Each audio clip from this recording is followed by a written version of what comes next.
Welcome to The Real Math of Business with Eleanor Bennett, where you plus this podcast equals better decisions. I'm Eleanor Bennett, speaker, author, and leadership experts. I work with chief executive officers and chief financial officers, really, to help them create universally investable companies where people serve people and the math just works. This week, I'm chatting to Graeme Cowan. But first, here is my thought-provoking question. Now, my thought-provoking question this week is inspired by, or it is, the question that I ask in the 2026 CFO Annual Report. The CFO Annual Report is an annual report that I've been publishing since 2021. And, in that I share a bit of a lay of the land, a bit of a landscape of the market and just some ideas, insights around what I think CFOs need to be focused on. I always sort of bring in some sort of key question at the end as a way to synthesize it. And what's been on my mind, based on what I've observed, certainly over the last few years, but really crystallized towards the end of last year, is this idea of a corporate money mindset. And what I mean by that is we all are brought up with personal money beliefs, and those are brought up from our parents. They are brought up possibly by our cultures and certainly influenced by our current day circumstances. At the moment, I think we just had another rate increase by the bank, so it is literally the talking point at the moment is everything money related. We're talking about money, how much petrol costs and all the rest of it. I don't think money has been such a dinner table conversation as it is today. What that means is that every single person in your business has an opinion about money. Now, that can be positive. It could actually be very negative. If we think about everybody in our organization feeling constrained, restricted, and scared about money, what happens when they show up at the table, when you're asking them to be brave, to think bold, to make investments in things? How are their personal money mindsets showing up, and how is that influencing the corporate money mindset in your organization? What corporate money biases might be existing in the structures of your organization, and how is that showing up in your decision-making frameworks? So that is a very long way of prefacing the thought-provoking question this week, which is what unexamined money assumptions are governing your decisions, and are they making the organisation more resilient or embedding instability? Love to hear what you think. And now to our chat with Graeme. Well, it is a great pleasure to welcome Graeme Cowan to the podcast today. Graeme is a resilience author, speaker, and founding director of Are You OK? He is a former senior executive at Johnson Johnson and Kearney and host of the #2 globally ranked workplace mental health podcast, The Caring CEO. Graeme specialises in preventing and treating work-related fatigue, stress, and poor innovation. And his new book, Great Leaders Care, delivers a practical, evidence-based framework for leading teams that perform under pressure and stay resilient. Graeme, thank you so much for being here with us today. Lovely to join you, Elena. I'm just reading your bio and thinking this has just got such vast applicability around the world today, which is obviously why you've decided to write the book and are spending so much time talking about it. I'd like to actually talk about a statement I found in the book to get us started on this idea of what's the real math of business through the lens of Graeme Cowan, through not only the work that you do now, but obviously through your vast career in the professional world as well. And the statement I'm referring to is results and well-being aren't trade-offs. The best leaders do both. How? I mean, that statement in and of itself is going to get every leader grabbing to read the book. But before we go any further and delve into the how, which is what everyone, quite frankly, wants to know, I was piqued. My interest was piqued by this idea of trade-offs because, of course, the real math of business, the way I look at it, is about the duality of the real math of business, that duality being people and math. And, I talk about the duality being a 50-50 duality, but of course, I'm not here to prescribe what the percentage is. I also can't tell you every person what that ratio needs to be in their organisation. When I read this statement, results and wellbeing, I was like, oh, that kind of sounds a little bit mathy and a little bit people-y.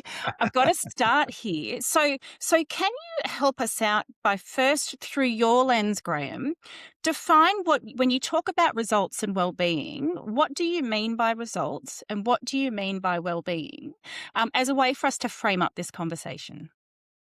Well, I guess results are the conventional key performance indicators, profit, productivity ratios, all that point of view, conversion rates, engagement rates, that's very much around the indices and the maths that happen in business. But the care and well-being, I would argue, is just as important as that. And they very much interact with each other. And part of the reason why I started the Caring CEO podcast was that I wanted to show that this wasn't just theory, that, great leaders are already doing this, really striving for both those things. And there's something really interesting. This is a bit of maths coming into it, a bit of maths and people coming into it. But the American Psychological Association looked at whether a leader championed sustainable work practices, how they worked. If they led it and lived and walked the talk, 91% of their employees were engaged and motivated. If they didn't, only 38% did. So as a leader, our mood is contagious, and good mood encourages creativity, resourcefulness, energy. Poor mood dampens everything and has people looking for other jobs. Just if you've been in a really healthy team and a team where, you care about each other, you have each other's back, and you encourage each other, that's going to be a fantastic team. Whereas if it's super competitive, one person wins at the expense of everyone else, it's a recipe for disaster. So tell me, and I don't know why, I've not thought about this experience for a very long time, but something that you have just said has triggered a memory of mine, which is being yelled at by a boss. I was part of a leadership team. We were up against a deadline. It was not a hard external deadline. It was an internal deadline, and we were being yelled at. Like, do not leave this room until you've figured it out, yelled at. And for some reason, what you have just said has brought me back to that moment. And I'm going, if I were that person, what would you be telling me? Because I'm listening to you going, that makes total sense. Creativity, people that are engaged and more creative, more resourceful, of course that delivers better outcomes. But here I am being yelled at by my boss, you're not leaving the room until you've figured it out. Tell me how to reconcile that experience with what you've just said. Well, I think the fact that you remember it so clearly, it's really triggered something, tells you that it wasn't a pleasant experience. And it certainly wasn't, really energizing. It was anything but. And the danger of those conversations and the danger of that sort of mood is it makes everyone think yes and no, black and white, just one or two answers. But the beauty of a great team, and I often ask people, I talk about, starting Are You OK from scratch. We had no money, we had no full-time employees, but we really believed in what we were doing, had a strong sense of purpose. We supported each other, we had complementary strengths, and it just took off. And when I then ask people, when I present about a great team you've been part of, if you think about a team where it wasn't easy, but somehow you got through and amazing things were produced. And I often asked an anonymous survey when people think about that. I have people up talking to each other, and as they recall it, you can see them smiling, you can see them laughing, you see the energy rise. But then I also asked them to nominate out of 10 factors, what was the most important area? What was it that made this different to an ordinary team? And in 95% of the cases, these are the top three. We cared about each other, we had each other's back, and we encouraged each other. And if we want to be flexible, if we want to be really nimble, if we want to be energetic, it's so important, not just as individuals that we strive for that green zone, but we strive for a green zone team as well. Mm, I love that. I love that. So can we just come back for a minute, just circle back? So when you say, well, so you've defined results for us. How would you define well-being? You've given us some examples, but how do you define it? The way you use it here. A very simple way, you can look at, a diagnostic that looks in depth at a number of things, and that's important, but also a top line number. And when I went through, my profound depression for 5 years, my psychiatrist would always ask me to rate my mood, 1 to Mm, 10. mm, And I said, "Why do you ask me to do that?" And he said, "Well, first of all, it helps me understand where you are on that mood scale. mm, But I also believe that everyone should be able to learn how to manage their mood and maybe even to master it." And I said, "Well, haven't I got a clinical illness?" And he said, "Well, you've had 5 major episodes of depression in your life. You'll always have a predisposition. But I believe that you and everyone else should be able to learn how to manage their mood." mm, Now, flipping now into numbers mode, I went on a journey about this, and there's a professor from the University of California, Sonia Lyubomirsky, and she wrote a book called The How of Happiness. And what she identified was there was 3 things that impact our mood, or what psychologists call positive affect. And those 3 things were genetics, the events that happen to us, and the actions we take each day, just those 3 things. mm. Now, the biggest contributor to our mood is our genetics. And, we can't do anything about that. We Yeah. can't change our genetics. And often we have very little control of the events that happen to us. Many, many Mm, things that are outside our control. But we can choose what we do each day. And that's our intentional actions.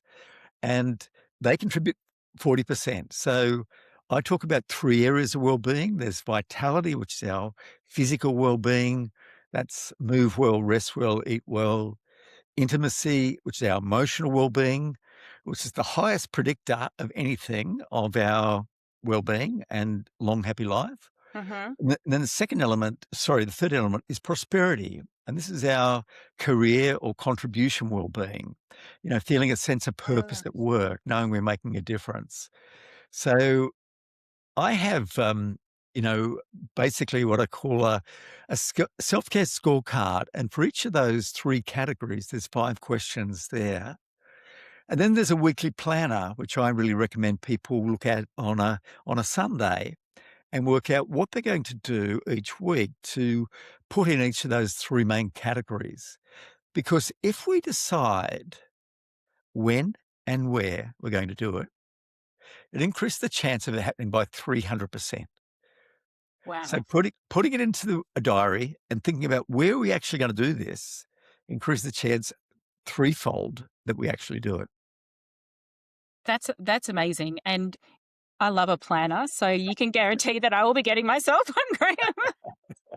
Um, okay, this is perfect. You've teed me up perfectly to ask you the question around what is your people and math ratio? Because if we bring it back up to the business level, you've already given us so much detail already that I can't wait to flesh out. But if we say results and well-being, they're not trade-offs, and they're pretty good, the way you've defined them, a pretty good proxy to math and people. Yeah, we Mm. said results, profit, productivity, conversion rates, engagement rates, KPIs. Yeah, great. We got the math concept. And then well-being. I love that. You started out, I thought you were going to stick with the mood indicator, but then you broke it down further into vitality, physical, intimacy, emotional, I'm paraphrasing, prosperity, contribution. I love that. So definitely the characteristics and attributes of a human, right? And you've said that if I am more intentional about those three areas, I can increase my happiness, which is going to then, play out in creativity, etc., by 300%.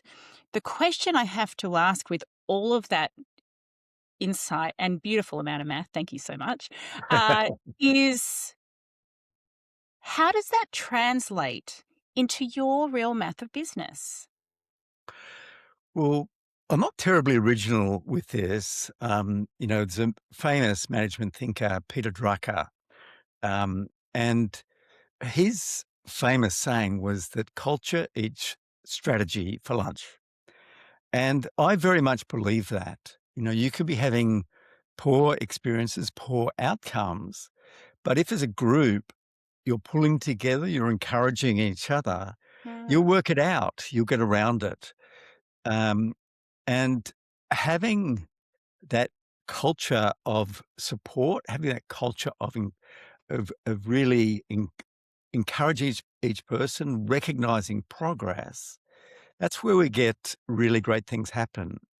And I would also, and this sort of goes a little bit against the maths of business, but I would also just really think that working together to solve something, to be creative, to be productive, having great insight into the well-being of ourselves and the well-being of those around us puts us in the best position to approach that. I'll toss another number out for it to you. The Gallup organization has been measuring engagement or discretionary effort for over 50 years. And they now have it down to just 12 questions. They call it the Q12. Mm. But one of those statements is my supervisor or someone at work seems to care about me as a person.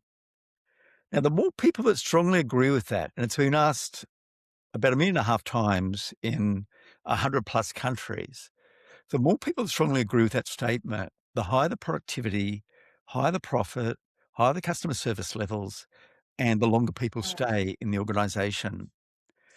And this is what we can't replace with AI. Like there is incredible benefits and upside with what's happening with AI. And I try to keep up with that every single day.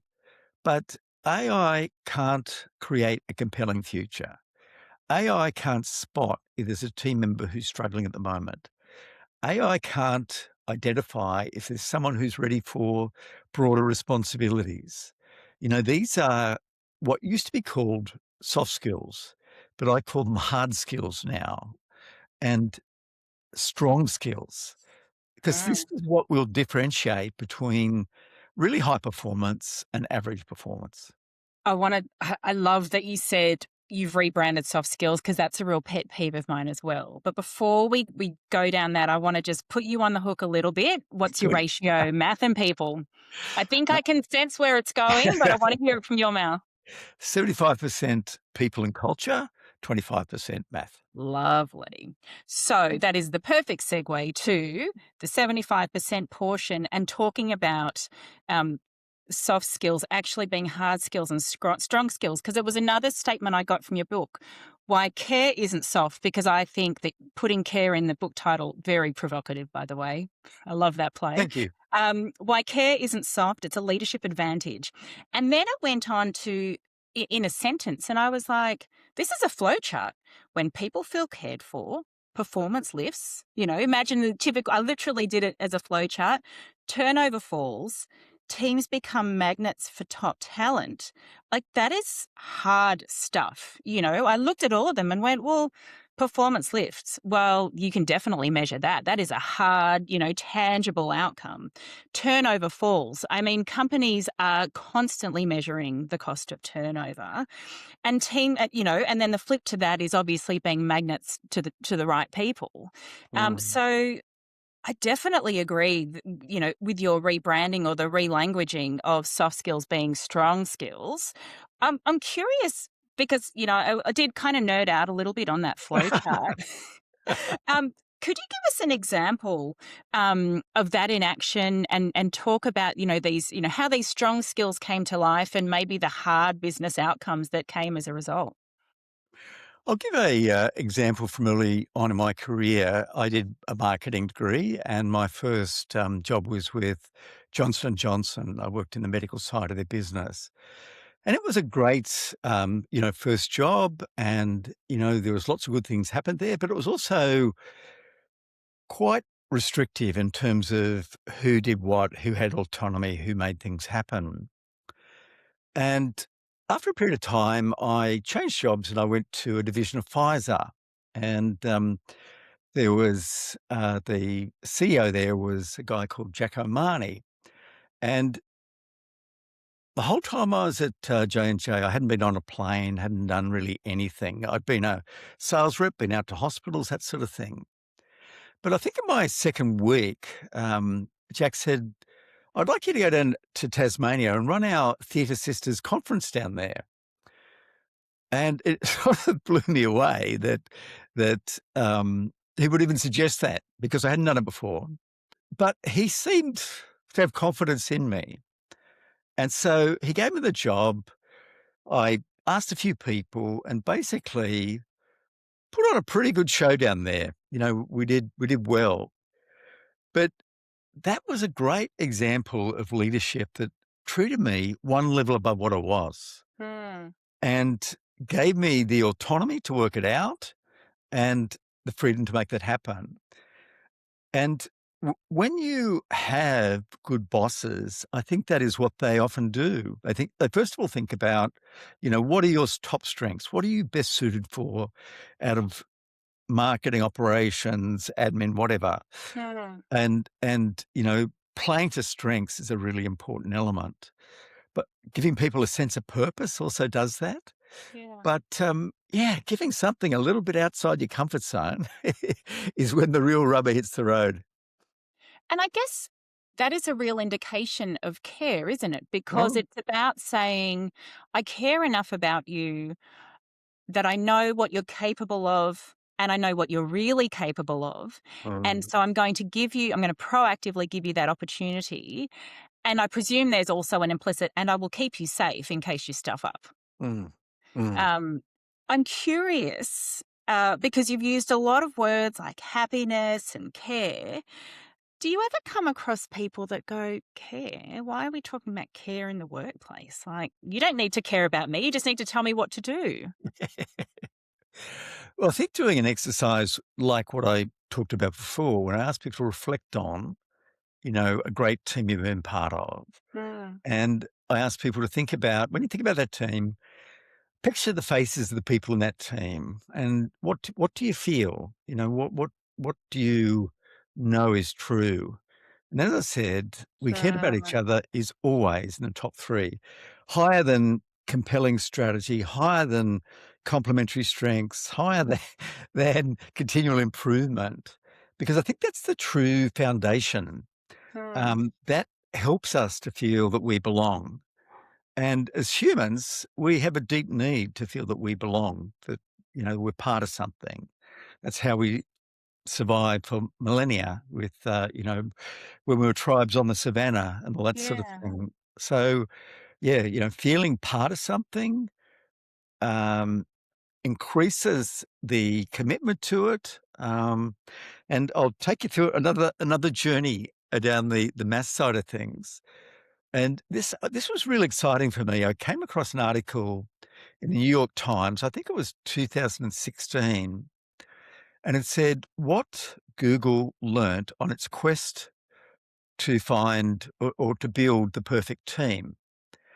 And Google had this, it was called Project Aristotle. And they looked at, I think it was like 240 teams around the world. They looked at 180 factors in each team. And when they started the project, they really expected that It would be the number of high potentials in the team. Mm. It would be the diversity in the team. It would be, um, you know, individual strengths, and there was no correlation. But what they did, they actually identified 5 team norms, 5 things that these best teams did. So number 1 was psychological safety, and I'll come back to that in a minute. Number 2 is dependability. If you say you're gonna do something, you do it, Mm. or you work out how to do it.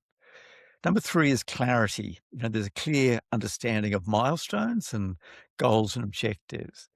Number 5 is meaning. You find that work meaningful to you.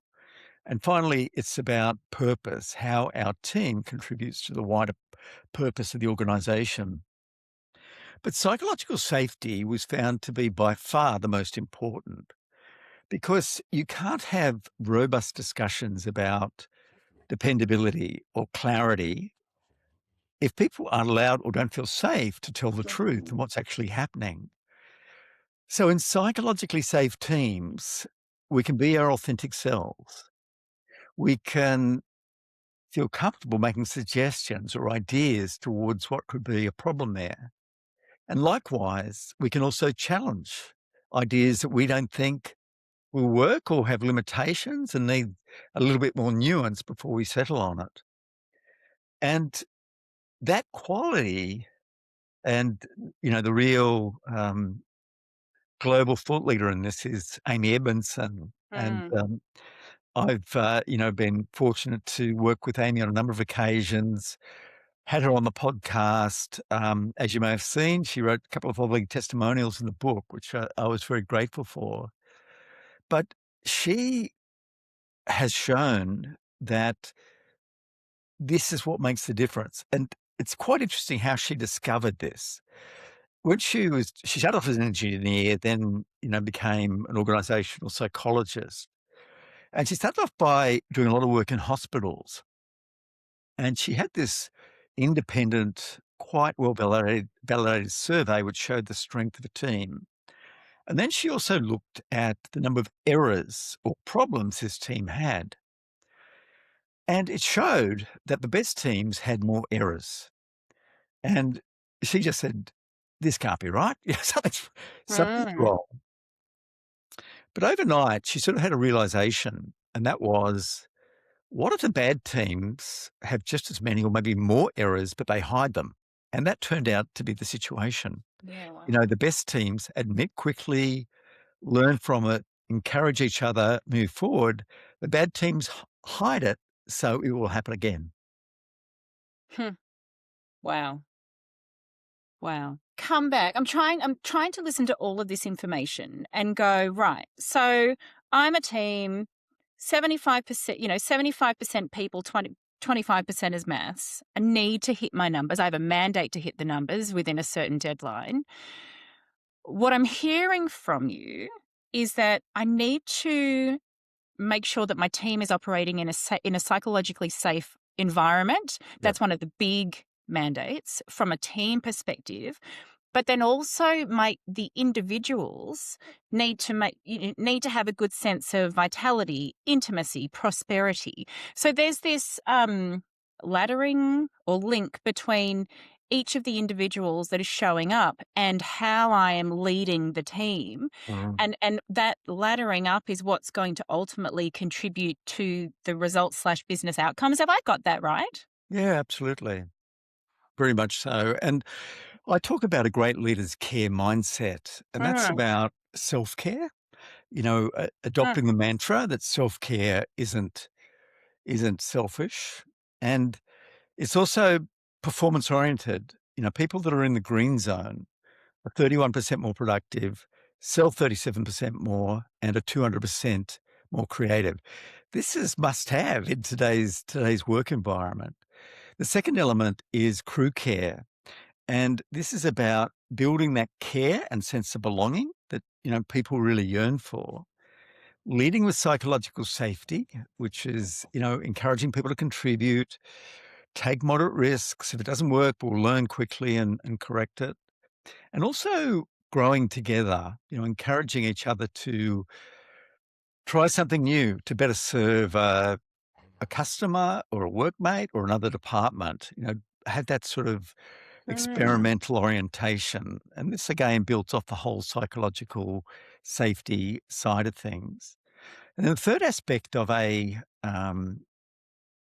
great leader's care mindset is red zone care. And this is again the moodometer. When we start slipping down to the red zone, we're talking about being anxious, depressed, angry. But this has become a big issue, and I keep on throwing these numbers. It sounds like I'm more numbers than culture, but I do really recall things that are important. But so Wiley just brought out research in December 2025, so not so long ago, Mm. which showed that 47% of managers are severely stressed each week, and 36% of employees are severely stressed each week. Mm. So this isn't like a fringe issue. This is mainstream, and you've already mentioned it makes you think of many situations, and unfortunately, that's the case. But it just really highlights the importance that the way we have done things isn't going to work in this new world of work. Absolutely. I want to come back to you've used the term green zone a couple of times and now red zone. Could you help for anyone who's not familiar with those terms? Could you help define those for us? Because I think that would be one of those from even as you talk about your psychiatrist asked you to self assess your mood, I could Mm. imagine that having a general understanding of those zones might also help you identify where you're at and more, to help you self regulate. Yeah, it's really very, very simple. It's a scale from 1 to 10. The top third is green, then amber, then red. And Uh-huh. so in the green zone, that's when we're at our best. It's when we're energetic, we're resourceful, we're positive, we're grateful. And good things, everything good flows from that. Mm. And I think we all know also that we're better people when we're in that top zone, the top green Yeah. zone. Likewise, red zone is when we're depressed, angry, anxious, and angry. And what I know absolutely, both by personal experience, but also by research, it's much, much, much easier to stay in the green zone than to try to drag yourself out of the red zone. Mm. And the longer you are in the red zone, the longer it takes to come out of it. And I speak with first-hand experience, having been severely depressed and out of work for 5 years. So investing time for our physical health, our emotional health, and knowing we're making a contribution or have a sense of purpose is good for us. Like Mm. I hate the term work-life balance because to me it implies that life is good, work is bad. But for many people, and I suspect this is the case for you, Elena, that work is good. It's a good part. If we're Yeah. doing good work, making an impact, it's good for our well-being. Yeah. Um, and yeah, but just being able to integrate it is so important. Like I have a wife, Karen, and she's a global expert on the most cost-effective ways to eliminate cervical cancer. And she and her team have basically put together the policy, which means Australia will be the first country in the world to eliminate cervical cancer in less than 10 years. And that's a combination of, the vaccination, but also going to HPV testing rather than the old pap smear. So Karen, because she does work a lot around the world, she is regularly up at 5 o'clock, having Mm. um, talks and that sort of thing. And she can work for like 3 or 4 hours straight there, but then she'll go and have a snooze um, to recharge, to reinvigorate. So most people would say that doesn't sound very balanced, but it's well integrated because she's talking to high impact people in a time that suits most people, but she Mm. also has the self-awareness to know that she has to pull back and take a break to recover for the rest of the day. You're obviously a fairly dumb couple, you and Karen, by the way. Changing the world one person at a time. She sounds wonderful. That's amazing work that she's doing. I also love that you've referenced not only your wife's work, but you've also referenced Amy's work, which also Mm, happened in the medical sphere. And I think right. why I find that so compelling is that in those instances, we are talking about life or death scenarios. We are Mm, not talking about anything that's soft by any means, mm. right? And so I always kind of think in the back of my head, if it works, if it works in the hospital, if it works in the medical field, us corporate types kind of just need to suck it up a little bit, right? Um, where I wanted to go with that was I'm listening. I'm a big proponent of naps as well. I like to wake up extremely early. I also like to exercise or surf, do a little bit more work, maybe have a session or two like this. This energizes me. And then have a deep nap, 25 minutes, the good old nappuccino, they say. That's easy for me because I work for myself. It might be, your wife has obviously, worked that into her routine quite well. What if I'm watching this conversation and I work in an office and I'm thinking, how can I try and integrate what I need with the norms in my office? I think it's letting people know, like, at the end of the day, the numbers, if people are achieving the numbers, whatever they are, Yeah. you're doing something right. And so that has to be the bottom line. But also, I think it's quite helpful for you to be able to explain to your boss, also to colleagues, the best way that you work. So do Mhm. you prefer to get instructions via voicemail or ChatGPT or whatever, Yeah. um, or email or Slack, or how do you work best? Telling people what your top 5 strengths are, and I'm talking about the Gallup Strengths Finder, I think is a really positive thing as well. Yeah. So for a boss, that helps you to identify what will be the work that you'll find easiest and probably be best at. And if you do work in an unusual way, you know, Karen, 4 hours straight, half an hour nap, an hour. But if you're still producing the results and Mm. exceeding results, what boss can object to that? Um, so I think just having the permission to have that conversation, that's part of psychological safety as well, to challenge the doctrine that the more hours you work, the more productive you are, which is just not true. And I actually wholeheartedly agree with your statement that if you're delivering the results, that's the bottom line, and kind of when you work where you work shouldn't really matter. Unfortunately, the Mm. reality is that there's still a lot of leaders out there that do matter. But I guess this is why that conversation sits in the context of psychological safety and a caring environment, an environment or a context that cares. Yeah, yeah.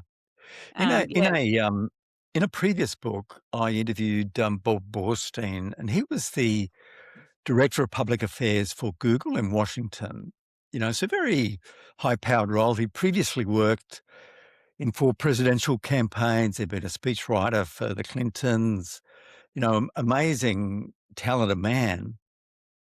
But he also lived with bipolar, and way before it was fashionable, he got out front with that and explained to his boss, "This is what my situation is, and it's very, very important that I get predictable sleep."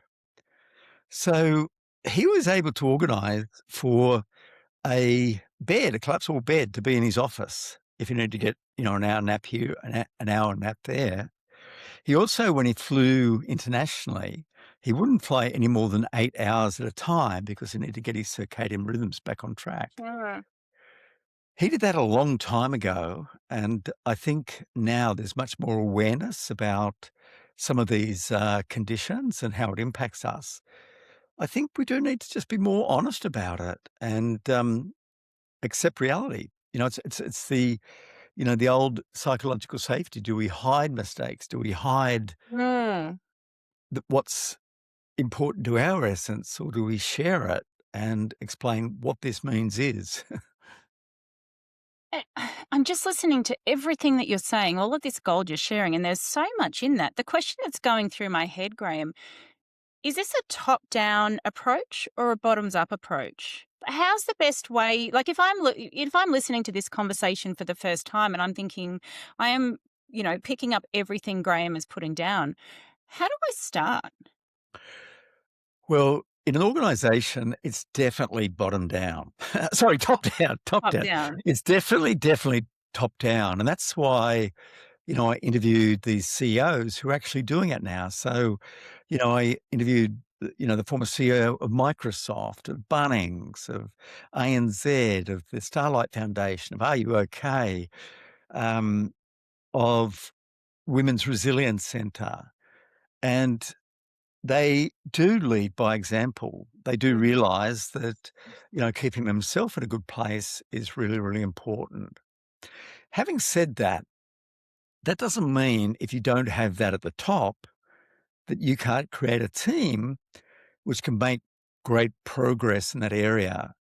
Gallup say that it is the manager that determines 70% of the well-being and the engagement of that team.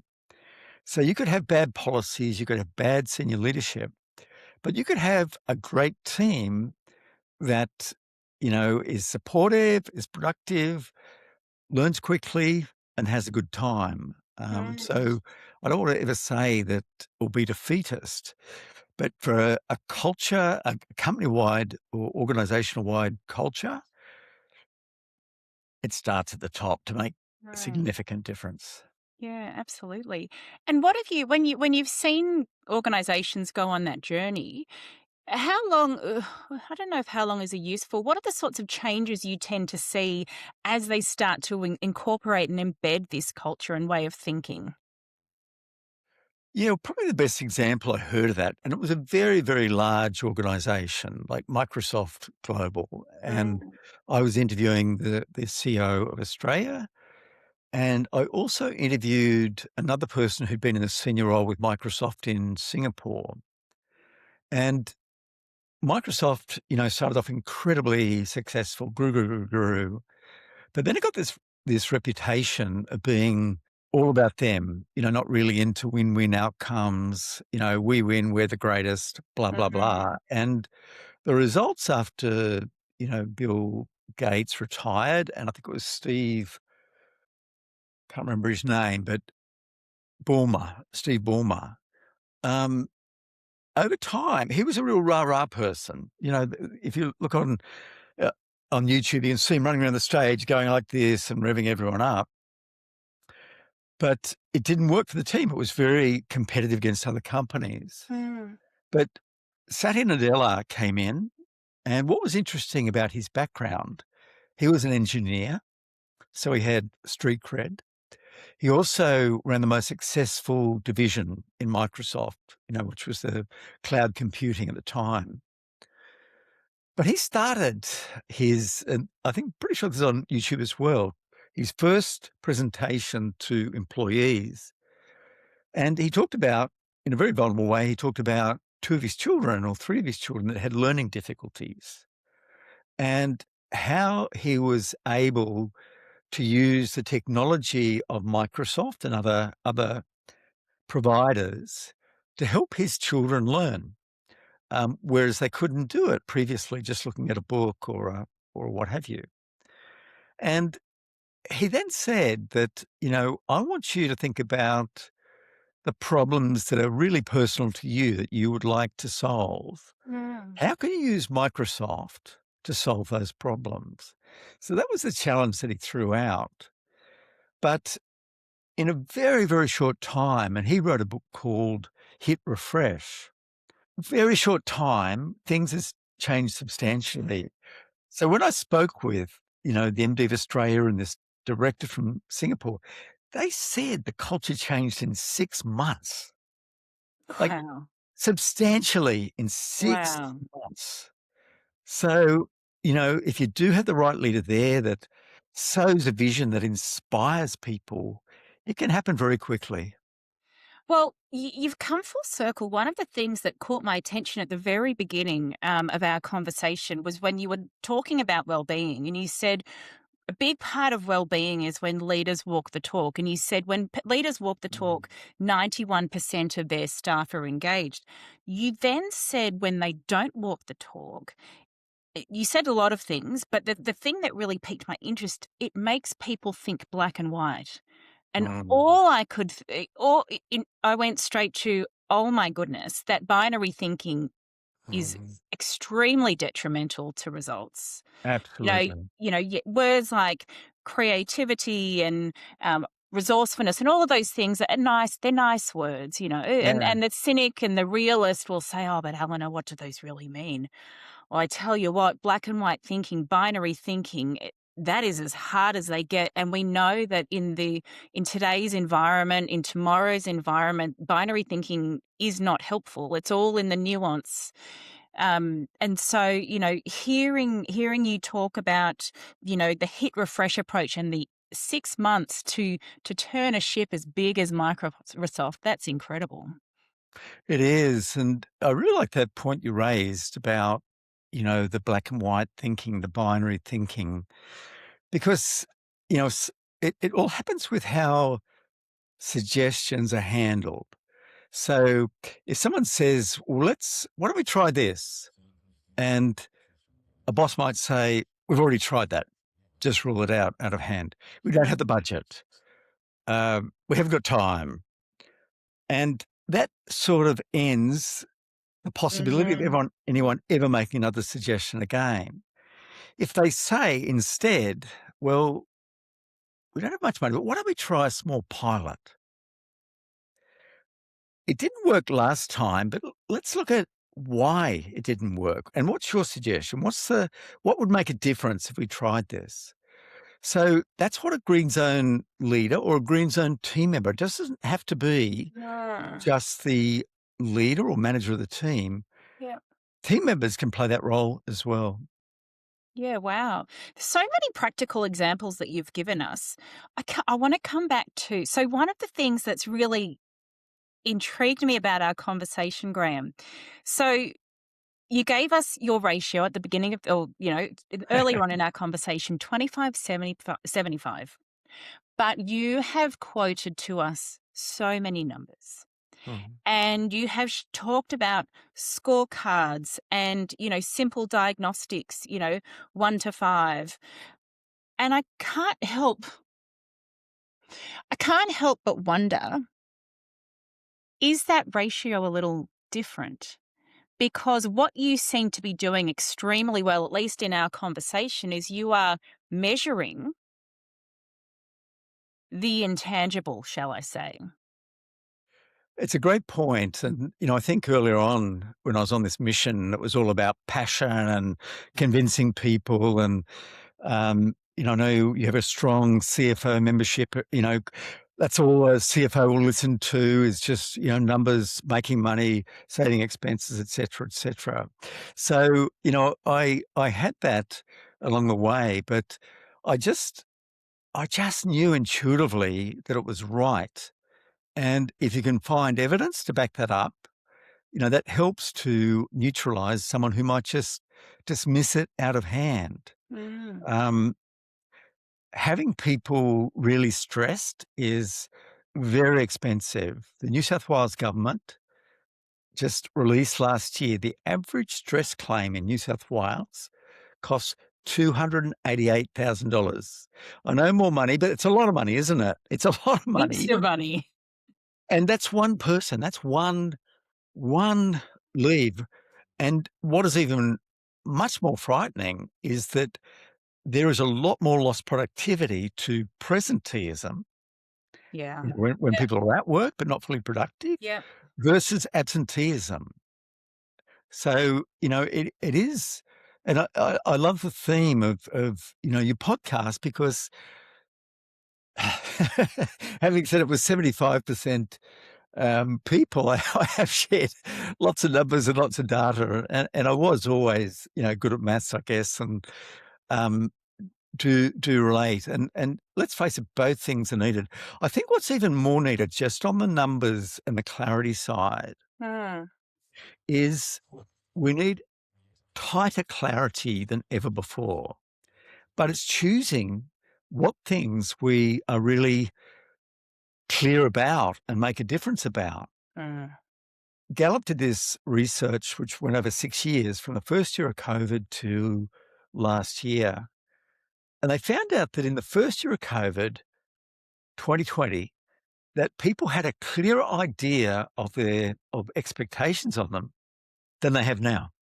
Like it's gone from about 48 down to 25% in terms of being very clear on what's required. And I had a lady on my podcast, Tara James. She was the founder of a consulting group called The Small and Mighty. And, she consults all over the world, is very much works in the AI space, but, she wrote a whole blog about clarity for 2026 Mm. and how it was just so essential to have the right measures in place, measures that make a true difference. And, you know, knowing what the outcomes are for an assignment you give in is a really important element. Knowing the parameters, if this happens or that happens, give me Mm. a call. Let's have a quick chat about it. Um, and, don't hesitate to call someone in, if you think that it's needed. So, but the end game, knowing that you're focusing on an end number ultimately has, got to be very, very critical. But, if you think about it, the, the, the culture is the engine, it's the driving force. And the clarity and the strategy is the steering wheel. Making sure that you're following the right path and not going into some bush track along the way. Absolutely. And then the results is just where you hit at the end. I love that analogy. It's very clever. Very clever. That's You're good. very passionate about this, and you're absolutely right. And you said it started out as this passion, and obviously over the years, your own lived experience as well as what you've seen seen in organisations, but also spoken to on your podcast. You've been able to really gather the research and gather the data that's proven what you felt was instinctual at the beginning. Mm. And you're absolutely right, this is instinctual. And now we have the data to back it up. So, Graeme, I Mhm. have to tell you, I'm a little bit cranky. Why do we keep stuffing this up? What is going wrong in today when we can be talking about things that we've talked about before, but we've felt it's been an intuitive conversation. Whereas now there's so much research, so much data, and as you've shared, ways to measure these things. Why are we still, banging our heads on the wall and experiencing leaders and cultures that don't seem to be on the same page? As I shared before, almost 1 in 2 managers are severely stressed each week. Um, and that's the root cause, for whatever reason. And managers have a tough gig. They're stuck in Mm. the middle of often. They receive the instructions, the goals from up high. Their people are on the front line actually talking with customers, Yeah. and they're in the middle. And so I really believe that a very, very important element is having a good plan for managers to practice that self care, to have a strong sense of purpose, to use their top 5 strengths in the best possible way, and keep them edging up, the moodometer. Um, that has got significant upside if it's done well. And I'm speaking at an HR conference in I think about 3 weeks time, and I went into Claude and I said, in Australia, what are the 3 biggest challenges that HR directors are facing? And number one was well-being and employee turnover, burnout, well-being and employee turnover. Mm. Wow. it hasn't people haven't acknowledged that before or admitted it. And it's great that people are admitting it because you can't do anything about it if you pretend it doesn't exist. No. And it does. And when you just for my clarity, you referred to managers as stressed. What level of management? Are you talking leaders or are you talking kind of middle management?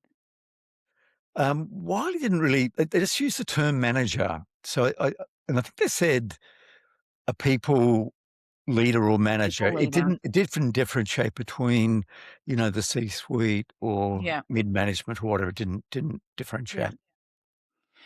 And I guess the only reason I asked, yeah, as I said, was really for my clarity because, depending where you are on the totem pole, Mm, you're often seeking permission or seeking the role modeling from the yeah, person above you. But I guess, your earlier point, staff at whatever level of staff are looking for people leaders that are walking the talk. And that even if there is not a broader care culture in the organization, you can create care cultures in your team. that's right. And I'm just reflecting on your question before, and this wasn't the Wiley research, but I've read previously that people at the C-suite level have much lower levels of stress than those down the chain. And one of the big reasons is they have far more autonomy. They have far more choosing what they need to focus on. Uh, So yeah, it that previous research had show that the senior leaders, it's actually the ones in the middle that have the most stress. it's such a full circle, isn't it? Mm. We're in this situation where we want to create care cultures because we know that everybody's stressed, and we know the brain science. Brains that are under stress don't make good decisions, right? So we get that. Mm. But Mm. then it's when you get into that stress cycle, you do have your binary thinking. You're Yeah. saying, "What about the deadline? We've got to get this number or else." And so there is, you just get caught in that. I can imagine you're seeing you just get caught in that circle. And what we're looking for, and I'm guessing what your book provides, and your podcast provides an opportunity to short circuit that loop Yeah, yeah, and to see there's a different way. yeah. You were reflecting earlier, Elena, about someone shouting at you, a boss shouting at you. Did that motivate you? Oh my god, it was awful. Like, it just doesn't work. It just doesn't work. Like, it might have been fine for the Wolf on Wall Street and, some of those, previous very hierarchical workplaces. But we're in a place now where no leader has all the knowledge, not even close. No. And so we need to involve people in these decisions. We need to tap into people who have the strongest experience and well-being on what we're talking about. And that's not always done. It needs to be, but not always Mm. done. What I love about this conversation and what I'm grateful for, Graham, is that you have covered a lot, but you've provided me with some really nice mental models that I feel I can take forward really quite practically. Um, the green zone, red zone, I that to me, like I talk a lot about above the line, below the line, but green Mm. zone, red zone, I've not used before, and that's going to be nice. I really like the moodometer, and I love the simplicity of the vitality, the intimacy, and the prosperity. I think that's a really nice frame. That again, I journal every morning. That I could definitely see adding the moodometer into my journaling. Definitely, definitely. And I will come back to the, you have used so many numbers around the people side. What I will say, and this has come up in some of our previous guests as well, is that when you do people well, Mm. the outcomes are extremely tangible and therefore extremely, extraordinarily measurable. Yeah. And when a business has that data available to it, I mean, the maths will just come. I would Mm. argue that actually falls into the maths. It falls into the Yeah. metrics. Definitely, But the definitely. traditional metrics of EBIT, of product, of profit, of productivity, those will just come because you'll know, move these people metrics over here results in these financial metrics over here. So, yeah, 75-25, yes, but the way you've talked about people today, I think there's a big argument for, for more measuring of those strong outcomes from people into strong results. And just think about, every week, every employee answering where they are in the mood, on the moodometer, from 1 to 10. Just it won't provide all the answers, but it will highlight things early that need more experiments. And, the idea of these surveys or diagnostics isn't about getting the 100% correct answer. It's about starting important conversations. Hmm. So, if we look across an organization, let's look at this division, the distribution and warehouse trucking. Like it's tanked.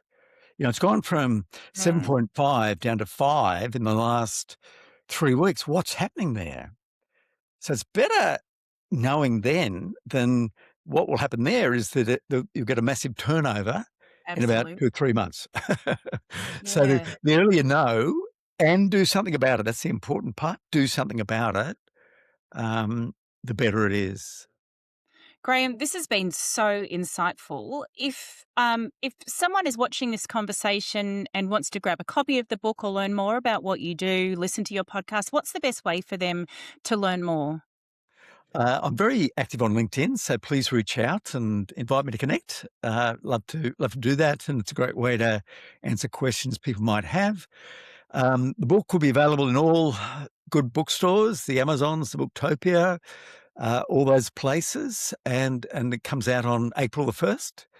And then I guess the third element is I'm not sure best way to do this, but one thing I'd be happy to do is to share with you the personal moodometer, with the vitality, intimacy, prosperity. Yes. And, if any of the listeners would like to access that, you might be able to figure out some way to do that on your, in your online material. I'm sure Jez can sort that out for us. Good on you, Des. Graeme, thank you so much for that. This has been incredibly insightful. I'm very hopeful for organisational cultures and the work that you do. So thank you so much for your time for today. My pleasure. And thanks for asking great questions. You're welcome. And what a great chat with Graeme Cowan. And this leads us right into our listener question. And if you want to submit a listener question, you can now email us at realmathofbusiness@gmail.com, or you can leave a comment on YouTube or Spotify and we'll hopefully get it into a future episode. This week's listener question for this episode is from Simon. Dear Real Math of Business, I am currently looking to hire a manager for a small marketing team, and I've had a lot of trouble with finding good ones. I need someone who can get a bit more out of the team as they are seemingly slightly unmotivated. What are some good managers that you've had, and what should I be looking for? Thank you, and I'd love any advice. Best, Simon. Well, Simon, first and foremost, I will just say I hope you have listened to the conversation that I've just had with Graeme, because he has given us a huge amount of ideas with respect to how can I get more out of my people, more out of my team. Obviously he was talking a lot about caring for our people. But I think probably the best question, and I will borrow the question that he used in the podcast, which is, Simon, think about the teams that you've been in and think about the managers that you've worked for.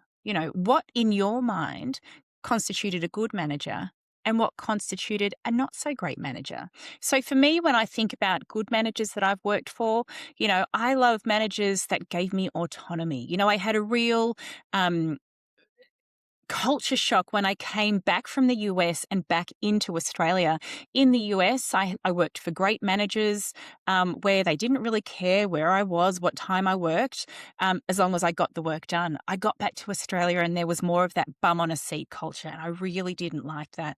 I like good managers that like to have a bit of banter, like to, that care about me as the human as well as me as the employee. And I like I like to work with managers who also give a little bit as well. So I really like working with people who are humans, as well as smart people. I think when it comes to managers, you need to recognize that it's more than just the technical. So it is, I think there's always this tension between, can they do the technical part of the job and can they lead and motivate people? Yeah. And depending on the size of your organization, there is often an important distinction between a manager and a leader. If you're in that sort of medium-sized business, that distinction is probably less pronounced, but you really want to make sure that they actually not only know how to do the job, the technical part of marketing, but also know how to lead and motivate the team, but also be able to manage their own time, because really, that there's a different element to the job. So, I guess, Simon, what I'm saying is I would take a leaf out of Graeme's book, and maybe go and buy his book and think about some of those ideas. But again, I think really just some self-reflection. What works for you? What's worked for you in the past, and what are those key attributes? Don't overthink it. Hiring is a really hard decision, but trust your gut and think about the broader culture that you want this person to exemplify in your business, and I'm sure you'll make a good decision. I hope that's helpful. Thank you for listening to The Real Math of Business with Alana Bennett. If you liked this episode, remember to subscribe for more content and stay on top of The Real Math of Business. I've been Alana Bennett. Thank you so much for listening.